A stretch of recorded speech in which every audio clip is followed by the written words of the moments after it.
Queen Camilla have arrived at the White House as part of their 4-day state visit. The roles were reversed only a few months ago. Then it was President Trump who was at Windsor Castle. During that trip, the president and some of America's top tech firms pledged to invest $40 billion in the UK. The US president also praised the special relationship.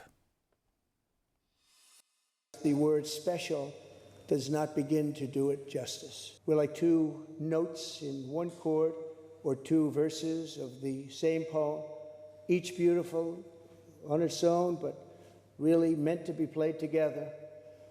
The bond of kinship and identity between America and the United Kingdom is priceless and eternal. It's irreplaceable and unbreakable. The relationship's on somewhat shaky footing. The tech investments have been paused, and the president's lashed out at Sir Keir Starmer, the British Prime Minister, for not joining him in the fight against Iran.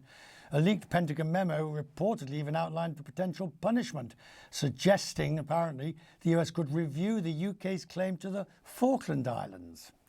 Sir Duncan Edwards is the chief executive of the trade group British American Business, joins me now. So Duncan, well, I mean, it's tricky, isn't it? Because we can harp on about the special relationship till the cows come home, but the reality is the UK has used it as a way to drum up business, and it's on shaky ground. Well, I think actually the relationship is in pretty good shape. I mean, I think if the president, what the president said last September, I think he absolutely means. I mean, I don't think we've had a more Anglophile president in the White House for a very long time. That said, clearly, he's got some differences with the political leadership, the government in the UK, but I don't think his argument is with the UK per se. Right. I mean, I think that is his affection for the UK and his admiration for the UK is absolutely genuine. So Duncan, trade, let me jump in. If you're advising a British company, how do you say to them, look, the reality is you need to be British but not governmental. You need to fly the flag because the Americans still like us, but don't appear to be too close to anything resembling the current government? Yeah, I mean, it's interesting. If you talk to large British companies about where they are considering putting incremental investments around the world, more often than not, I would say 80%, 90% of the time, they're looking at the US as their priority market for additional investment. And that's because the market here in the United States is so attractive.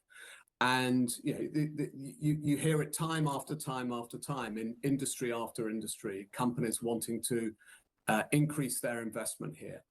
Now, the issue is about trade, and particularly about trading goods, where there has been clearly some turmoil since Liberation Day a year ago when the president imposed tariffs on everybody. The UK ended up in a fairly good position, but it's clearly been bumpy. And so for those companies that are selling goods, particularly physical goods into the US, it's been a bit tricky. With this in mind, the UK and the US, the volume of trade is absolutely enormous. But it is. The ability to maintain that, I'm thinking about making sure that promises were kept on things like tariff rates, on things like deals that have already been done and signed. Yeah. Look, I think the trading goods has actually risen marginally, the bilateral trading goods over the last 18 months. But it's the trade in services, which is really what people don't talk about because it's not physical. You can't really see it.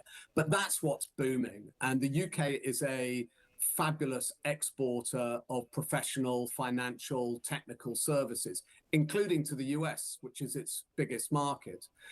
I think on the investment case, people are a little bit concerned. There were some big promises made last September about these big investments going to the UK. In truth, they were always contingent. They always, were contingent on commercial terms. And we saw the big decision by OpenAI to pause their investment while they rethink whether the energy costs in the UK are at the level that can justify the investment. So there is a little bit of that, but those big announcements last September always felt a little bit contingent. I'm grateful to you, sir. Thank you very much indeed for joining us. I look forward to it. Thank you. Always a pleasure.